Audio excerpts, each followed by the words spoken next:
हाय, good evening everybody. मुझे देखने वाले सारे स्टूडेंट्स को, सारे भाई बहनों को नमस्कार। शुरू करते हैं। आज एडवर्ब की प्रैक्टिस क्लास है और उसके बेहतरीन से क्वेश्चंस को स्टार्ट करते हैं हम। पहला क्वेश्चन अगर हम ध्यान से देखें, एडवर्ब का पहला क्वेश्चन बेटा, ही डिसाइडेड टू लिखा हुआ है, he decided to asleep after wearisome work. Wearisome होता है थका देने वाला, जो बहुत ज्यादा थका दे, थकाने वाला, टायर कर देने वाला। He decided to asleep. Asleep का मतलब होता है बेटा गहरी नींद में। अगर कोई डिसाइड करेगा, आपने देखा होगा, सुना भी होगा, टू के बाद हमेशा वर्ब की फर्स्ट फॉर्म आती है। यानी कि जैसे आई वांट टू गो, यानी कि उसके बाद वर्ब आएगी बेटा। जैसे I want to go, I like to go, I love to go. तो कोई काम का चयन कर सकता है, ये चयन नहीं कर सकता कि नींद गहरी होगी या नींद हल्की होगी, ये डिसाइड नहीं किया जा सकता। तो ही डिसाइडेड टू अस्लीप ना होकर यहाँ पे अस्लीप की जगह आएगा स्लीप। अस्लीप एक ऐसी अवस्था है जैसे हम कहें ही इज अस्लीप। इसका मतलब है कि वो गहरी नींद में है। अब ये वर्ब नहीं है बेटा। अगर वर्ब होती तो इसके बाद आईएनजी आता। जैसे अगर मैं ही इज के बाद सॉरी, अगर ही इज के बाद स्लीप रखूंगा तो आपको सर नहीं, स्लीप नहीं आएगा, आईएनजी आएगा, ही इज स्लीपिंग। और यही पहचान है कि ये वर्ब है, ये काम की तरह फंक्शन कर रही है। और अस्लीप का मतलब सोया पड़ा है, गहरी नींद में है। तो ही डिसाइडेड टू, गहरी नींद नहीं, ही डिसाइडेड टू, उसने जब थकावट भरा काम किया तो उसने सोचा कि मैं सो जाता हूं। तो ही डिसाइडेड टू स्लीप आएगा, ना कि अस्लीप आएगा। तो आंसर जो है वो हमारा अस्लीप हटके स्लीप आ जाएगा। नेक्स्ट बेटा, ये कह रहा है वाक्य, ओनली के बारे में हमने जाना था क्या, कि ओनली अपने से पहले वर्ड के साथ रिलेट कर रहा है। जैसे मान लीजिए ये कह रहे only is responsible, only is responsible, सिर्फ इज रिस्पॉन्सिबल है घपलेबाजी के लिए। जो मेलफिसेंस है, चीजों का जो घपला होता है, घोटाला होता है, घपला या घोटाला या स्कैम, जो फंड्स में घोटाला हुआ है। इज तो रिस्पॉन्सिबल हो ही नहीं सकता, इज तो एक वर्ब है। रिस्पॉन्सिबल कौन हो सकता है, कहते सर कोई व्यक्ति हो सकता है, और व्यक्ति कौन है, ही। तो ओनली को यहां नहीं होना चाहिए, ओनली को होना चाहिए ही से पहले। यानी कि वाक्य बनेगा ओनली ही इज रिस्पॉन्सिबल। क्योंकि अगर आप कहते हो ओनली इज रिस्पॉन्सिबल, इसका मतलब हो गया कि सिर्फ इज ने ये घपलेबाजी की है। पर घपलेबाजी इज ने तो नहीं की है बेटा, घपलेबाजी किसने की है, ही। सिर्फ ही रिस्पॉन्सिबल है फंड्स में मेलफिसेंस के लिए। तो ये वाक्य बनेगा आपका। नेक्स्ट, थोड़ा सा और फॉन्ट को अगर बड़ा करने की जरूरत है तो कर लेंगे। चलिए अब ठीक है। हाँ, दो के बाद बेटा तीसरा, थर्ड, इन स्पाइट ऑफ मोइलिंग। देखो बेटा, हार्डली, हार्डली एक ऐसी चीज है जिसे हम एडवर्ब ऑफ फ्रीक्वेंसी भी कहते हैं, और इसकी प्लेसमेंट नॉट वाली होती है, जो हम एडवर्ब ऑफ फ्रीक्वेंसी में पढ़ते हैं। और नॉट की तरह या तो वो वर्ब से पहले होगी, राइट, या फिर बिल्कुल स्टार्टिंग में होगी तो इन्वर्जन लेगी। यहां पे हार्डली नहीं होगा बेटा। जैसे वर्क, हार्डली, ये हो ही नहीं सकता। ये वर्क हार्डली नहीं होगा, क्या होगा, वर्क हार्ड होगा, मेहनत करना। अगर हार्डली को करना है तो वर्ब से पहले होगा। जैसे मैंने कहा they work hard, they work hard, वो खूब मेहनत करते हैं, दे वर्क हार्ड, ये सही है, राइट। पर अगर हार्डली को इस्तेमाल करना है तो वो वर्क से पहले होगा ना, क्योंकि उसकी प्लेसमेंट नॉट वाली होती है। They hardly work, hardly, scarcely, seldom, rarely, barely, इनकी प्लेसमेंट वाक्य के अंदर नॉट वाली। दे हार्डली वर्क का मतलब है वो ना के बराबर काम करते हैं, और दे वर्क हार्ड का मतलब है बहुत मेहनत करते हैं। तो वर्क, मोइल का मतलब होता है प्रयास करना, और हार्ड का मतलब सख्त तरीके से। तो बहुत ज्यादा प्रयास करने के बाद, सख्त प्रयास करने के बाद भी he could not earn fame, उसको कामयाबी नहीं मिली। तो हार्डली की प्लेसमेंट बेटा नॉट वाली होगी, पर हार्डली हमें चाहिए ही नहीं। यहाँ पे मोइल का मतलब एक तरीके से वर्क है, सघन काम करना। तो डिस्पाइट मोइलिंग वेरी हार्ड, मोइलिंग का मतलब एक तरीके से वर्क ही लगा लो, डिस्पाइट वर्किंग वेरी हार्ड, बहुत जबरदस्त तरीके से काम करना। मोइल का मतलब होता है प्रयासरत होना किसी काम में जबरदस्त तरीके से। He could not earn fame. Rahul was emotional stable. बेटा ध्यान से देखो, राहुल वॉज इमोशनल स्टेबल। यहाँ पे इमोशनल नहीं, जैसे आता ना this room is beautifully decorated, है ना, तो यहाँ पे आएगा इमोशनली स्टेबल। राहुल है, क्या है, स्टेबल है, तो ये एडजेक्टिव हो गया बेटा। जब ये एडजेक्टिव होगा तो इसे एडवर्ब होना पड़ेगा। तो इमोशनल स्टेबल नहीं बेटा, इमोशनली स्टेबल, है ना। जैसे राम वॉज बैडली कंफ्यूज्ड, बहुत बुरे तरीके से कंफ्यूज था। तो क्या था भाई, राम कैसा था, कंफ्यूज। सिर्फ कंफ्यूज नहीं, बैडली। तो कंफ्यूज एक एडजेक्टिव हो गया, तो ये एडवर्ब हो गया। तो दो एडजेक्टिव एक साथ नहीं बिड़ सकते, तो इसे एडवर्ब बना देंगे कि Rahul was emotionally stable so he did not get carried away. Get carried away माने भावनाओं में बहना। राहुल जो है वो इमोशनली स्टेबल था, इसलिए वो भावनाओं में नहीं बहा। नेक्स्ट बेटा, Shyam has faith in God and will. अब देखो, नेवर की प्लेसमेंट भी नॉट वाली होती है बेटा। जो नेवर है, hardly, scarcely, seldom, rarely, बेयरली, never, never की भी प्लेसमेंट नॉट वाली होती है। तो नॉट वाली है तो नॉट लगाओगे तो ये तो लगाओगे, ये तो थोड़ी कहोगे will do not.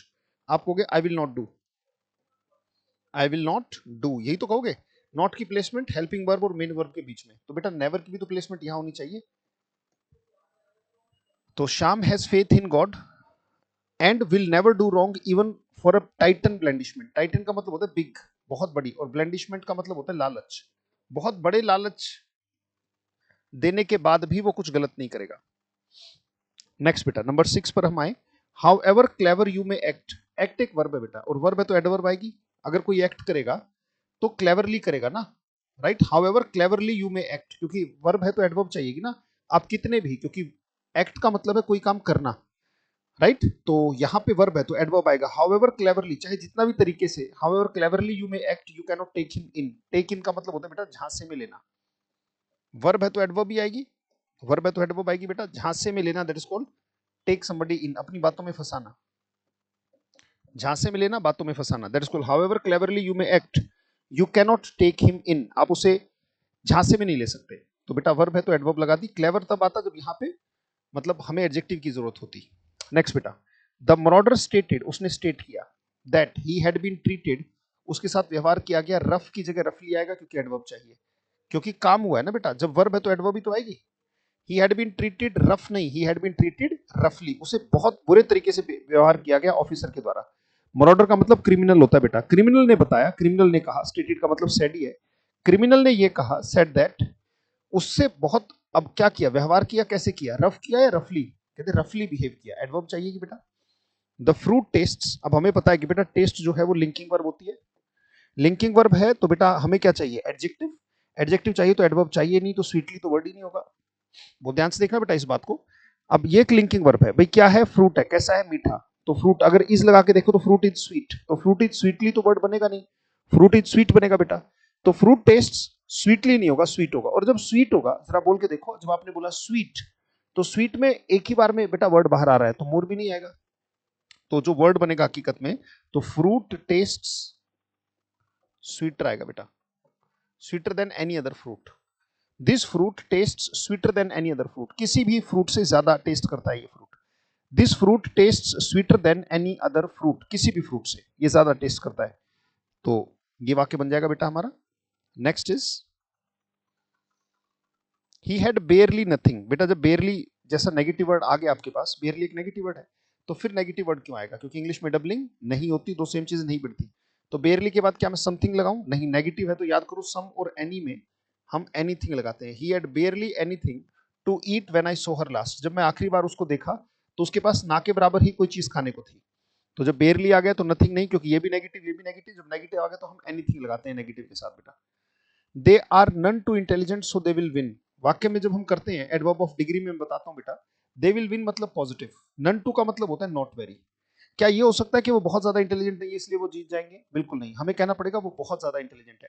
None to का मतलब है नॉट वेरी, ये इसका मतलब होता है। अब वाक्य का सेंस देखो, ये नॉनसेंस हो जाएगा कि वो बहुत ज्यादा इंटेलिजेंट नहीं है इसलिए वो जीत जाएंगे, ये गलत हो गया। हमें कहना पड़ेगा कि वो बहुत ज्यादा इंटेलिजेंट है, और बहुत ज्यादा कहने के लिए हमें कहना चाहिए, दिमाग में आई गया होगा आपके, ओनली टू, क्योंकि ओनली टू का मतलब होता है वेरी। तो यहाँ पे जो पीछे दे विल विन है, वो प्रभाव को देखकर अगर पॉजिटिव है तो हम कहेंगे दे आर वेरी इंटेलिजेंट। तो नन टू की जगह हमें लगाना पड़ेगा ओनली टू, क्योंकि उसकी सेंस होती है वेरी वाली बेटा। एक सीक्वेंस होता है हमारा, the doctor comes on Thursday here. Sequence याद है आपको, एम्प्टी, पहले मैनर, पहले मैनर फिर प्लेस फिर टाइम बेटा। पहले मैनर फिर प्लेस फिर टाइम।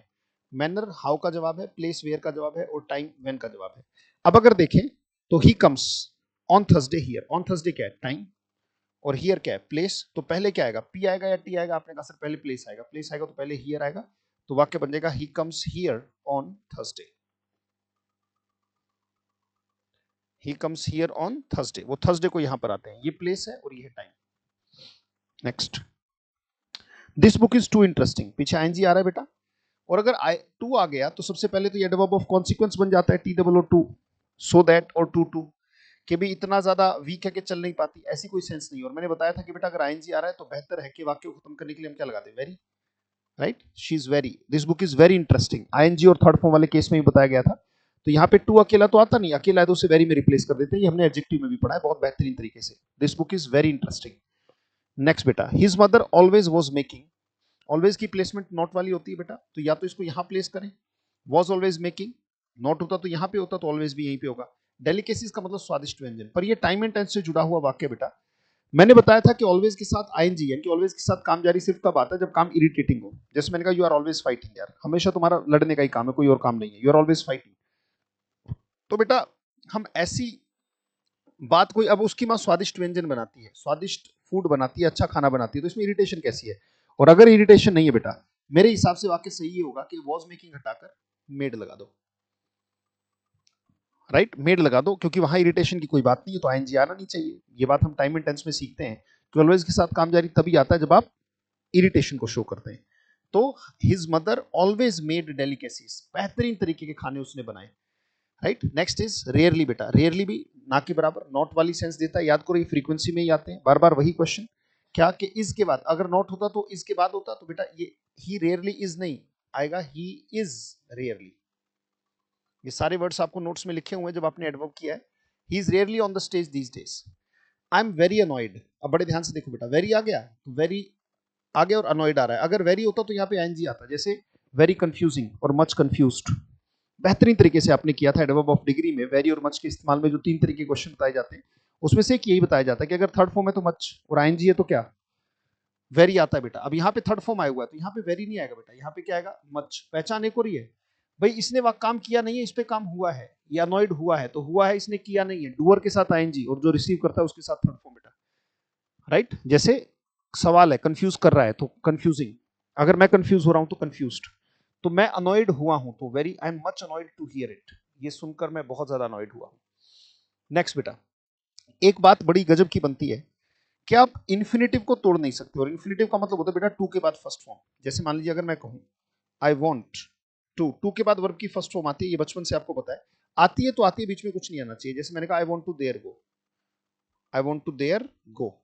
अब क्या हुआ कि टू और गो के बीच में टू के बाद वर्ब की फर्स्ट फॉर्म आनी चाहिए, यहां पे ये जो देयर है इससे एक दिक्कत होगी, टू के बाद फर्स्ट फॉर्म का नाम होता है इन्फिनेटिव, INFINITIVE, इसे इन्फिनेटिव कहते हैं बेटा। ये जो दिक्कत बनी है ये दिक्कत बन गई स्प्लिट इन्फिनेटिव की। ये स्प्लिट माने तोड़ना, इन्फिनेटिव माने हमने क्या किया, टू और वर्ब की फर्स्ट फॉर्म के बीच में कुछ घुसेड़ दिया, ये गड़बड़ है बेटा। हमें कहना चाहिए भाई आई वॉन्ट टू, आपके दिमाग में आएगा भी कि टू के बाद सर वर्ब आनी चाहिए, तो गो आ गया, आई वॉन्ट टू गो, और फिर लगा देंगे क्या, देयर, भाई मैं वहां पे जाना चाहता हूँ, I want to go there, तो टू के बाद वर्ब की फर्स्ट फॉर्म आ गई, बात खत्म हो गई। टू के बाद वर्ब की फर्स्ट फॉर्म आती है तो आती है बेटा, इन्होंने क्या किया देखो, टू और गो के बीच में यूजुअली घुसा दिया, यूजुअली यहाँ पे नहीं होना चाहिए, टू के बाद गो आना चाहिए, राइट, ये नहीं होना चाहिए। जैसे अगर मैं कहूं कि ही wants to skillfully do it, he wants to skillfully do it, ये वाक्य अगर कोई पूछे कि गड़बड़ क्या है भाई, टू के बाद फर्स्ट फॉर्म आनी चाहिए, स्किलफुली कहां से घुसेड़ दिया, यानी कि जो स्किलफुली है ये यहां नहीं होना चाहिए बेटा, इसको इसको यहां नहीं होना चाहिए, इस क्योंकि टू के बाद तो फर्स्ट फॉर्म चाहिए, डू चाहिए, तो स्किलफुली को पीछे लिख दो,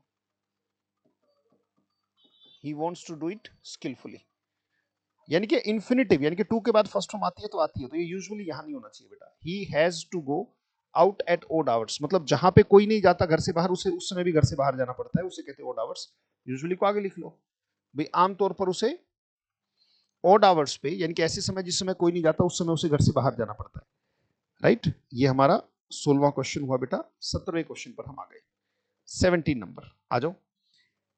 that is not enough good, बड़े ध्यान से देखना बेटा, गुड की अगर हम बात करें तो गुड एक एडजेक्टिव है, और कोई भी इनफ वाला जो शब्द है ये हमेशा किसी भी एडजेक्टिव के बाद, तो हमें इनफ गुड नहीं कहना चाहिए, हमें कहना चाहिए good enough, rich enough. Enough की एक खास बात है, ये बात हमेशा याद रखना, इनफ किसी भी नाउन से तो पहले, यानी कि किसी भी चीज के नाम जो होते हैं उससे तो पहले, और किसी भी एडजेक्टिव के बाद आता है बेटा इनफ, ये बात याद रखने की है।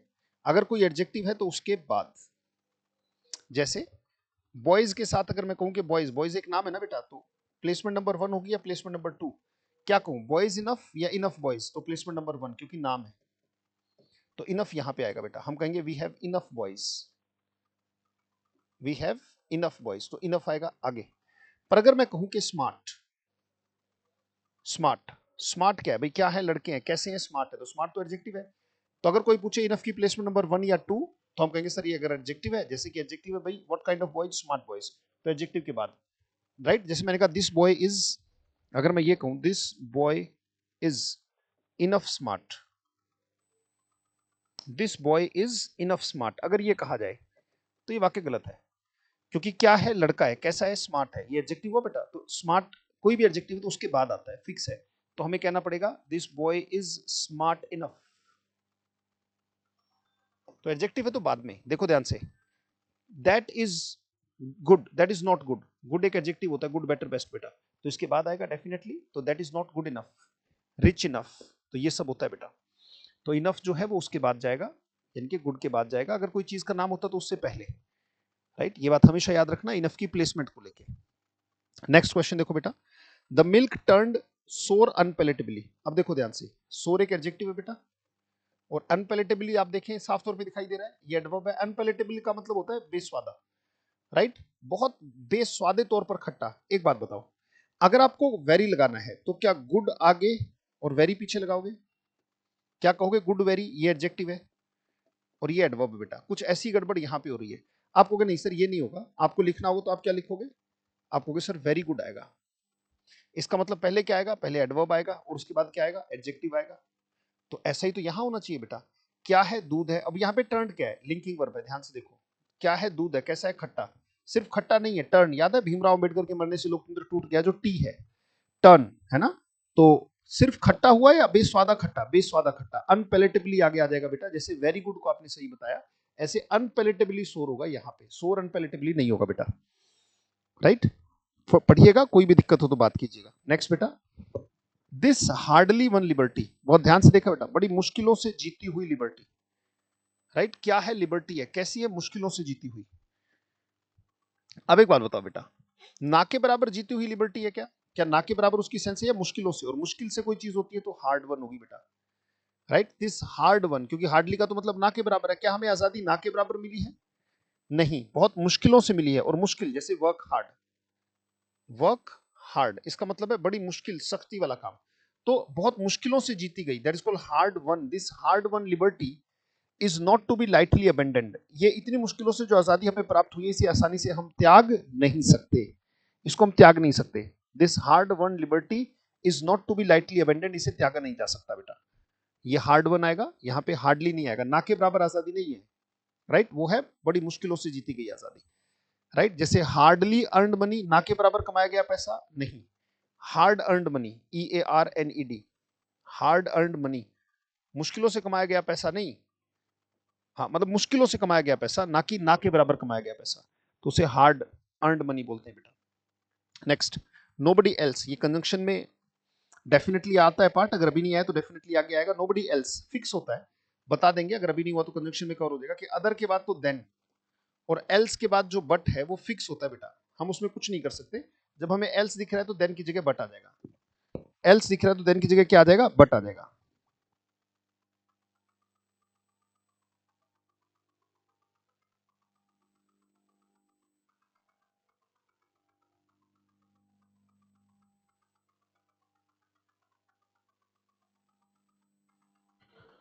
तो बेटा ये फिक्स है, nobody else but your teacher, nobody else but your teacher had suggested. Else होता, अगर होता नोबडी अदर देन, अदर होता तो फिर वो देन लेता। दोनों की हिंदी सेम होती है, ट्रांसलेशन सेम है, मतलब सेम है। तो ये फिक्स होता है बेटा, इसमें हम कुछ कर नहीं सकते। Nobody else but your teacher had suggested this method, right. तो इसमें हम एल्स देखते ही बट लगा देते हैं। Next, he was never born, ये वाक्य ही अलग सेंस देगा। मतलब अगर हम कहें कि ही वॉज नेवर बोर्न, यानी कि इसका मतलब निकलता है कि वो कभी पैदा ही नहीं हुआ। वो कभी पैदा नहीं हुआ तो क्या डाउनलोड हुआ? राइट, कहते हो पैदाइश अमीर नहीं था, तो यहाँ पे नेवर नहीं बेटा, ही वॉज नेवर बोर्न नहीं, he was not born with a silver spoon in his mouth. इसका मतलब है he was not born rich. Silver spoon in his mouth का मतलब रिच, यानी कि पैदाइशी अमीर वो नहीं था, बड़ी मेहनत से वो अमीर बना है। He was not born with a silver spoon in his mouth का मतलब he was not rich, he was not born rich. Never born का मतलब सेंस अलग हो जाएगी कि वो कभी पैदा नहीं हुआ। नहीं बेटा, पैदा तो हुआ है बट बोर्न रिच नहीं था। नेक्स्ट बेटा, मच के बाद हमेशा कंपैरेटिव डिग्री, ग्लैड, ग्लैडर और ग्लैडेस्ट होगा, राइट। और मच होता तो कंपैरेटिव आता। अगर पॉजिटिव है तो हमें वेरी कहना चाहिए, याद करो। जैसे वेरी गुड बताया गया था बेटा, एडवर्ब में आपने खूब पढ़ा है। और मच बेटर, मच के बाद कंपैरेटिव और वेरी के बाद हमेशा पॉजिटिव डिग्री आती है। तो I am very glad to see you, ये होगा बेटा। Tendulkar was so young when he started playing. अब आपका मन करेगा सो है तो यहाँ पे दैट लगा दूं, फिर उसका मतलब ये निकलेगा वो इतना छोटा था कि उसने इंटरनेशनल क्रिकेट खेलना शुरू कर दिया, नॉनसेंस हो जाएगा। यहाँ पे भी सो की जगह हमें कहना चाहिए very. Tendulkar was very young when he started playing international cricket, और इसके बारे में हम बात कर चुके हैं, एडजेक्टिव में ही बात हो गई थी बेटा कि सो दैट लेता है, टू लेता है, और अगर मान लो आगे नहीं जोड़ना है तो उसको वेरी से रिप्लेस कर देते हैं। Tendulkar was very young when he started playing international cricket, बहुत छोटे थे, ना कि हम ये कहेंगे वो इतने छोटे थे कि उन्होंने ऐसा कर दिया, वो कोई कॉन्सिक्वेंस नहीं बता रहे हैं, हम कह रहे हैं बहुत छोटे थे। नेक्स्ट बेटा, it is much embarrassing, it is much embarrassing to hear your kins being laughed at, right. Much आ गया तो बेटा आईएनजी, आईएनजी तो अपने साथ क्या लेता है, वेरी, याद करो बेटा, वेरी और मच की बात याद करो, वेरी होगा तो आईएनजी, वेरी कंफ्यूजिंग, और मच कंफ्यूज्ड, कहते बहुत इंबेरस करने वाला है कि भाई आपके रिश्तेदारों का मजाक उड़ाया जा रहा है। He was received more hearty, बेटा हर्ट एक चीज का नाम है, नाउन है, अगर नाउन में कुछ बदलाव किया गया होगा, वो ध्यान से देखना बेटा, नाउन में अगर कोई बदलाव किया होगा तो एडजेक्टिव बना होगा, राइट। तो यहां हर्टी नहीं आना चाहिए, यहां पे आना चाहिए हर्टीली, बहुत ज्यादा हर्टीली उन्हें रिसीव किया गया, राइट। हर्टी नहीं होता बेटा, ही वॉज रिसीव्ड मोर हर्टीली, क्योंकि हर्ट है एक नाउन है, अगर उसमें बदलाव किया गया तो एडजेक्टिव बना होगा, तो हर्टीली बताया जाएगा जो कि एडवर्ब बनेगा। या फिर हम क्या कहेंगे, ही was received in a more hearty manner, in a more hearty manner, वो इन अ मैनर वाली बात है ना, क्योंकि हर्ट में वाई आया तो एडजेक्टिव बना होगा, तो हर्टली बनेगा, और more heartily by us than by his sombre relatives, क्योंकि जो हर्टी है ना बेटा, भाई हर्ट एक चीज का नाम है, नाम में कोई भी बदलाव करोगे एडजेक्टिव बनेगा। जैसे माय हर्टी विश, इसका मतलब दिल की विश है, क्या है विश है, कैसी है, हर्टी, तो ये एडजेक्टिव होता है बेटा। पर यहाँ पे रिसीव तो ये काम हो रहा है, अगर काम है, अगर वर्ब है तो एडवर्ब चाहिए, और हर एडवर्ब बनेगा इसमें भी, राइट, एल वाई लगाकर, तो heartily, he was received more heartily by than by his sombre relative, sombre का मतलब हो गया गंभीर, सैड, उनके सैड रिलेटिव से भी ज्यादा दिल से हमने उसे रिसीव किया, right. These are 25 questions, 25 questions done. चलिए 25 क्वेश्चंस डन बेटा, इस क्लास में हम 25 ही करते हैं, और अगली क्लास में 25 फिर लेते हैं। बहुत बहुत धन्यवाद, थैंक यू, थैंक्स लॉट बेटा।